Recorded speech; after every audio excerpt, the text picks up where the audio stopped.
Hi there, Sanmunani Mulweni. Welcome to Fix Channel. If you're here, please subscribe before the end of the video. If returning, thank you for love and support. I appreciate you. Turn on this table. Ikhona video la engithi khona ubaba uMsile uthe kumakhwela uhlakaniphile.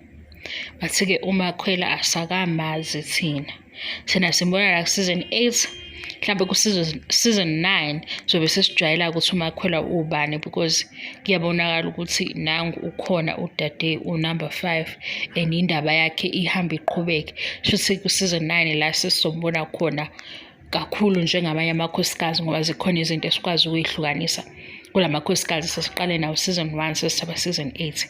Lena yokuthi uhlakaniphile nakho-ke okwami ukuhlaka into engiyibuka ngathi inobuhlakani. Ukuhlakanipha angazi ubuhlakani ukuhlakanipha kodwa into ecishe ifane. uMangwabe noMseleku bakhona, angikhumbula ukuthi episode bani. uMseleku uzokhuluma noMangwabe, ngicabanga ukuthi umtshelo kwesithathu manje. uMangwabe umtshela into ayaziyo ukuthi mayefika eMzumbe ufike kukhona ongamamukeli obelwa. Iqiniso ke lithini? Ukula kukaMayeni engena tag team kuzoba visible because uMayeni uyena nkosikazi simbona efika yedwa kulamanye amakhosikazi. Umacela ngithi akasekho eMzumbe. eMzumbe sekukhona uMayeni ongenayo ukuthi ujwayele bani. Mhlambe-ke nezethembiso zakhe noMseleku zihambe kutheni amlwise ngoku-eda lo nkosikazi am-edayo kuMangwabe osikhuluma ngayo. But uMangwabe akayifuni le conversation ukuthi iqhubeke. Why? Because uMseleku uvala ukuthi uMangwabe akhulume izinto azibeka kuyo ukuthi sithembisene lokhu nalokhu, okurongi ilokhu, amaphutha owenze kimi ilokhu, nezinye izinto angekho happy ngazo. Because manje indaba seyizothini, unumber 5 uyeza because nawe ngikulelile, okusho ukuthi-ke akayibhlokhe i-conversation ukuthi uMangwabe uthini kuyena, and ukusebenzisa lokho ufaka uMayeni phakathi ngoba elwe noMayeni ngenxa yaMangwabe, okusho ukuthi uMangwabe akangalo. Uthi kuMangwabe cha, asibeni honest ukuthi olwile ngiyamazi and lento uyishilo ku-season 1, basi manje sikhuluma ngani. Ukuhamba ungikhuluma kabi okuyinto esibonela ku-TV show akutshela ba uMseleku ukuthi ngihleze ngi-wrong kuzona zonke izinto okufanele ukuthi azazi, nento yokuthi-ke bona bobabili bagcinaphi ngonumber 5, hhayi ukufaka abanye abantu. Yileyo nto engithi mina-ke ngiyibuka as ukuhlakani or ukuhlakanipha because manje if ebambelela ekutheni uMayeni wayelwa, kusho ukuthi yena akavume zonke izinto because unqotshwe uMayeni, aphinde futhi uMayeni abe yisitha sakhe, kube kwakhiwe i-unity la ekhaya. Kanti manje yena uyayibona ukuthi usengizela ngale ndlela, angizile kuzokhuluma ngoMayeni, sizokhuluma ngale ndaba yethu.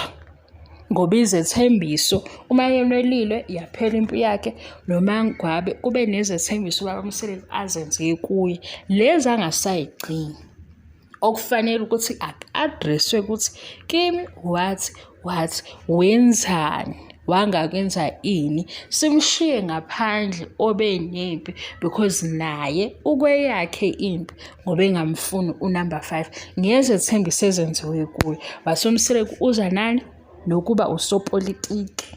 Yabo mangomlalela wabo uzobona ukuthi usopolitiki umqondo wabo bamanipulate kanjani abantu.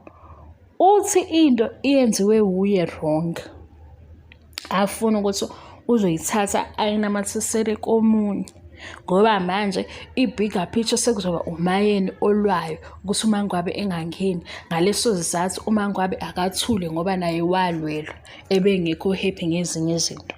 Indaba zabantu-ke sixoxa ku-TV show, ungangeni ngemizwa siyaphuma-ke. Yilana ngithi mina mhlampe-ke into yokuhlakanipha nobuhlakani asiviwi ngendlela efanayo ngoba mina-ke kunoma yiyiphi indaba uma uzothi kimi ngihlakaniphile ngifuna ukwazi ukuthi usho ngani. before ngikuthatha ngikwamukela, because umuntu uzovela ethi, hey, uhlakaniphile ubani? Yey, wekhathi zikhona ezinye izinto umuntu akhohliswa ngazo engaboni. Ile nto yokuthi uhlakaniphile, uya-understand, hhayi, ngi-understand-a ini, ngihlakaniphe kuphi. Mase ngizwile-ke lapho, bye-ke. Kodwa besixoxa ngale nto yokuthi mhlampe lo othi, hawu, uma khwela anakamazi, yes asakamazi. Yingakho ngithi mina lokhu ukuhlakanipha, ukuthi uhlakaniphile uma khwela, kukhulunywa ngani? Ngoba kuMangwabe nayo into engiyibukayo ukuthi uMangwabe wenze njani uma eqondene ne-conversation yakhe noMsileko. Uyamkhipha omunye umuntu ukuze bedile nalento ebabeka etafuleni bobabili, ngoba manje ukuthatha ukufaka omunye sebeyaphuma kwinto ekufanele ukuthi beyixoxe, eyisizathu futhi sokuthi baxabene ngani. Ngoba uMayeni manje endabeni yaMangwabe noMsileko no-number 5 akangeni ndawo ukuthi bathembisene. Naye uzwa sekushiwo ukuthi kanti nasi okunye okube kuyisithembiso. Angikholwa ukuthi manje uMayeni wafike walwa, wasehamba uMsileko wayomchazela zonke izinto, wasemchazela futhi ukuthi uMangwabe umthembiseni, Mayeni against uMangwabe. Pho uyaphi we-conversation? Angithi uMayeni usezovala ukuthi uMangwabe akavume yonke into ngoba naye walwelwa. uMangwabe ukuthi cha, ayikho ngalo owalwayo, inathi sobabili. Bye.